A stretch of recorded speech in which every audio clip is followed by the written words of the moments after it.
Сен жыладың, жігітім. Көп көрдім деп тұрмыстың тапшылығын, қайтпады деп жұрт кеткен жақсылығым.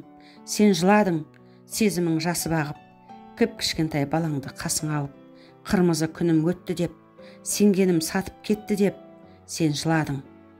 Аңғармай қалдым орды деп, қадамым сәтсіз болды деп, бір қатты соққы алдым деп, бақытсыз болып қалдым деп, сен жыладың.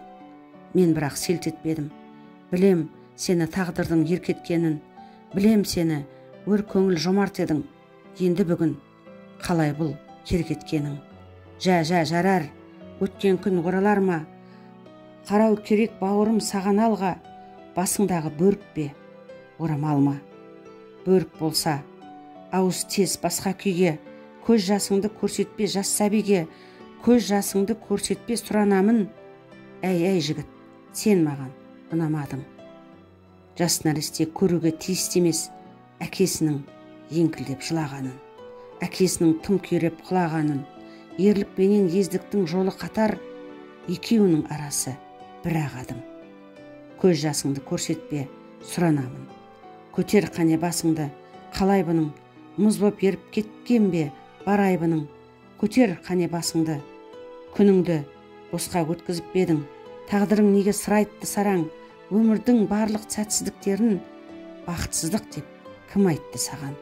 Кім айтты саған тұлпарды сүрінбейді деп, асауды мінілмейді деп, ақ көйлекті кірлемейді деп, қара ешкі мүжіген ағаш қайтадан гүлдемейді деп? Кім айтты саған жұрттың бәрі мейірбан, арайлы деп, жұрттың бәрі шындықты қалайды деп, биікті ардақтайды деп, асылды қорлатпайды деп? Тоқырау білмес айбыны адалдық деген әлемнің ұлы байлығы, бетіне жиған ұятты әйтсе де, кейде ол кінәмшіл бала сияқты. Тірлікте осы баланы өкпелететіндер бар да, жұбататындар бар, жек көретіндер бар да, ұнататындар бар. Арын сатып қорлайтындар бар да, жанын сап қорғайтындар бар. Қиналып бекер алаңдадың-ау, ойыңды шығар көріске, өзің-ақ айтшы ғаламда мынау, жеңудің бәрі жеңіс пе? Жігітке арман жеткізіп беді, өз сорын өзі жеңбесе, өмірдің барлық сәтсіздіктері бақытсыздық емес ендеше.